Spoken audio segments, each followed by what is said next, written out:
how to find the right woman for marriage. Or if you don't want to sign the contract, how to find the right girlfriend or life partner. If you're a man and you want to find an amazing woman to share your life with and maybe have kids with, or if you already have kids, then merge families with, this video is for you. You're going to get a practical step-by-step plan on what you need to do to find somebody who is right for you. My name is David Mason. I am the world's international dating coach. I've worked with men from 45 countries and helped them find the right woman. The first thing that you have to do is write down your must-haves, nice-to-haves, and deal breakers in a relationship. So you imagine a woman that you're truly excited to be with. Not just somebody, but somebody you're truly excited to be with. What would she be like? Write down every last detail that is a must-have. Then you go into the next category, which is nice-to-haves. You're like, this is not really a must-have. This is a nice-to-have. And then you go one category further, which is deal breakers. Now you might say, well, aren't deal breakers just the opposite of must-haves? Technically, yes, but sometimes it's easier to get the inverse from the negative. In other words, it's easier to figure out what we want by looking at what we don't want. So you write down, this must never be present in my relationship. And then you look at your last relationships. X, Y, Z. A lack of respect, not being on time, being emotionally volatile, not being able to say sorry, whatever it may be. And then you go back to the must-haves and you write down that list. And I want you to dream big. Okay? This is not about being delusional, having a fucking top model, Nobel Prize laureate. No, but you want to aim high. Because if you don't aim high, if you're a man who's doing well in your career or your business, you're already an achiever, you are able to get a woman of a certain caliber. That's just a fact. So if you don't aim high, you won't be excited. You know that the only goals in your career or your business were the ones that were a little bit ambitiously high, right? So aim high, don't limit yourself. Whenever I talk to men on Zoom calls, they limit themselves. I ask them, do you want kids? And they say, ideally, yes. What do you mean, ideally, yes? Well, if she wants it too, who is she? Who is she? Well, the woman I'm going to meet. You find somebody who wants kids. Are you going to destroy the existence of your unborn children because this one woman that you happen to come across on your third or fourth hinge date doesn't want kids? That's ridiculous. The answer is always abundance. You're going to get so many quality options, and we're going to talk about how to do that in a couple of minutes until you find somebody who matches what you're actually looking for. So if you limit yourself in your own mind, you won't even be excited enough. Les Brown says, we as men don't fail in life because we aim too high and hit. We aim too low and then we hit. We aim too high and miss. That's not what happens. We aim too low and hit. I've already filmed 8 videos today, okay? This is number 8. So if I stumble across the odd sentence, then you have to cut me a little bit of slack here. So aim high because that's what excites you. You have something to aim towards, your North Star, your David Star, ha. But it's really true because we are aiming creatures as human beings. And you're allowed to, by the way, have physical preferences. You are allowed to have a high physical standard. Don't be delusional, but you're allowed to have a very high physical standard. You're allowed to have a high standard in terms of what you're looking for personality-wise, your values, IQ-wise. It's absolutely possible. Dream big. And then the next step is you write down 20 reasons as to why you are the type of man who is not just a good option for the right woman, but the best. What do you bring to the table? 20 reasons as to why for the right woman, it will be the greatest gift on God's green earth to be in a relationship with you. Financial stability. Maybe you're extremely kind, caring, good in bed, you play an instrument, you're good at cooking, whatever it may be. 20 reasons, not 17, actually 20. You write them down and you ground yourself in the value that you bring to the relationship. Because there's so many things that are value to her that you don't even consider. Being fun, being loving, making an effort with her relatives, giving her a back massage when she's tired. These are all forms of value. Being able to be masculine, set boundaries, and maintain attraction, which is something you might still have to learn yet, with the right women.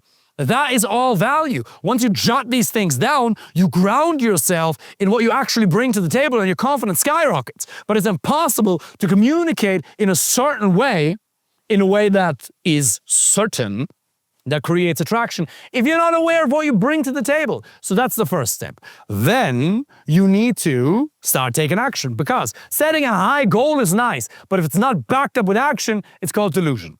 So you now have to create a date machine for yourself and get tons of options. There's only a couple of ways. There's dating apps, Instagram, and in-person approaches. Social circle is a strategy It's more advanced and it doesn't work for most people. It can work, but the 3 strategies that are definitely going to work, or at least one of them is definitely going to work for you, are dating apps, Instagram, and in-person approaches. And I don't give a solitary F where your wife is going to come from. I have clients who get relationships from Instagram messages, from dating apps, from in-person approaches. I don't care. The only thing that I care about is you not settling. And again, the number 1 factor for relationship success is compatibility. The way you solve compatibility is in part by getting tons of quality options. So you create a dating profile on Hinge, for example. You compare 3, 4, 5 different platforms, and then you build a really good profile. It starts with really good outfits, really good pictures, maybe a little bit of social proof, maybe a bit of lifestyle. And then you write good prompts, and you write a good bio. And then you learn to text. And then you can easily get at least 1 quality date a week. Most of my clients, by the way, are in the US and in the UK. The rest is kind of spread across the world. You can absolutely get at least minimum 1 quality date every single week from dating apps alone. Whether it's Hinge or Bumble or Tinder or Christian Mingle, whatever it may be, whatever your choice is, there are definitely more than enough women on dating apps who are looking for a serious, meaningful, long-term relationship. David, don't they just look for hookups? No, most women want the relationship. Some just want hookups, and some are open to both. You obviously want the ones who are looking for a meaningful, long-term relationship who have the same values as you. Yes, they exist on dating apps. Dating apps, by the way, only take 10 to 15 minutes per day to get 1 quality date every single week. It doesn't take an hour of swiping. I have clients who are managing directors for some of the biggest financial institutions, or investment bankers, or doctors, or engineers, or computer scientists, or business owners who spend an hour a day on dating apps. What a waste of life. 15 minutes a day is all it takes to get 1 quality date every single week. By the way, if you want me to help you with that personally, apply for a free initial consultation with the link underneath this video. Next platform, next source of leads, if you will, is the Instagram. Pardon me. You don't need to have a lot of followers. You don't need to have a lot of photos. Can you have 9 to 12 good photos on Instagram and spend 60 seconds a day to spend 1 story to show something that reminds her of the fact that you exist? Instagram is not necessary, but it will 2 to 3 times, 2 to 3x your dating results. That's a fact. Because if you exchange a number with her in person and you just do iMessage, all she sees is your initials. Or on WhatsApp, just 1 picture. That's all she sees. Whereas on Instagram, if you exchange an Instagram and you have a couple of really, really good photos with really, really good outfits, she would be so much more excited to actually show up to the date.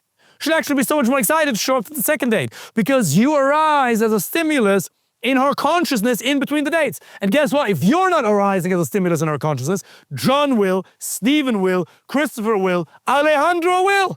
And then she's going to meet Alejandro. David, I don't know why I got ghosted. Because she's making love to Alejandro right now. That's why. Do you want her to make love to Alejandro? No. Get an Instagram. You can really use Instagram also very strategically to send direct messages, to follow women, and then be good at texting. It's an amazing strategy that's proven to work. Again, I don't care whether it's dating apps, Instagram, or in-person approaches, but all of them have their advantages. In-person approaches, the third way to get quality dates. You don't need to go to bars or clubs, but can you talk to women in everyday situations? At the airport, at the gym, maybe in a supermarket, maybe on the street when you're walking somewhere. What a crazy concept. I've talked about that at length in other videos. You gotta learn to introduce yourself. There's approach anxiety, which you overcome with progressive desensitization. And then there's the how to start a conversation, how to overshare, how to open up different conversational threads, how to build attraction in the first 3 to 4 minutes so that she's excited enough to actually give you the number or give you the Instagram. That's a skill set you can learn. And that's gonna give you so much confidence when you actually rock up to the date. Not only because you know you can replace her if it shouldn't go anywhere within a day or 2, but also because you know you have a skill set that 99% of men never have and never will cultivate. Most men think they're gonna fight and most men think they're gonna talk to women. Trust me, I know most men suck at both. You can be the exception. You can be the type of guy who actually walks the talk. Most men just talk shit. And that's why they end up in relationships with women they're not physically attracted to or who's physically attractive but crazy. Is that what you want? No. You probably want your kids or your future kids to experience you as a role model in a loving relationship, to see what that's like. That's probably what you want for them. Great. Then take the actions necessary Do the first step that we talked about with the 20 reasons and your must-haves, nice-haves, and deal breakers. Activate the date machine. Step 3 is working on your communication skills, studying the dynamics of attraction, actually learning how to run a date effectively, how to build attraction on the date, how to lead, how to be masculine, and then you move things forward into a relationship. Very simple. You set boundaries, you communicate your expectations, you communicate your needs, you make sure her needs are met, and then you pay attention to the social dynamics of attraction in a relationship, which are slightly different to dating dynamics. Because if you set the base up really well, the probability that things are going to go good 3 months, 3 years, 30 years into the relationship is a lot higher. This process is easily done, my friend, but you have to rid yourself of the limiting beliefs as to why you can't, why it's not possible, why it's not working. I understand dating can be frustrating, but only because you have no idea what you're doing, because you have no process, you have no system that works. I've done this with men from, as I said, 45 countries, from all around the world. It works. It doesn't matter where you are. If you're willing to dedicate 5 to 8 hours a week, by the way, that's 4 to 7% of your waking time per week, because you have 112 waking hours per week every single week. If you're willing to dedicate 5 to 8 hours per week and you go on one measly, just merely one good quality day of the week, then you do that for X amount of months, 3 months, 6 months, maybe 9, and you're done. If I were to tell you that you'd only have to go to the gym for 6 months and then you'd be in shape for the rest of your life, you'd say, hey, I take that deal. Imagine your business. You'd only ever have to close one deal, and then you'd be done forever.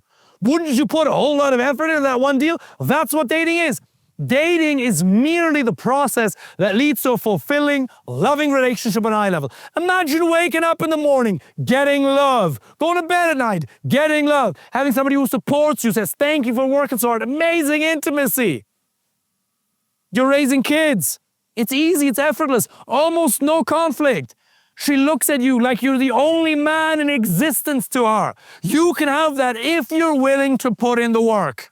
But if you're not willing to put in the work, you will die alone. You will end up in a relationship with a woman you're absolutely not physically attracted to, and you're going to be making love to, and you're like, well, this is kind of all right. I care about inner values.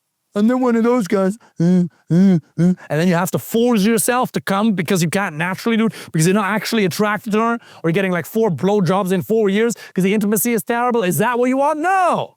But you can get somebody if you're willing to put in the work. Everybody's life is either a warning or an example. And the unfortunate reality, my friend, is that you can't truly be happy in this world unless you're happy in your intimate relationship.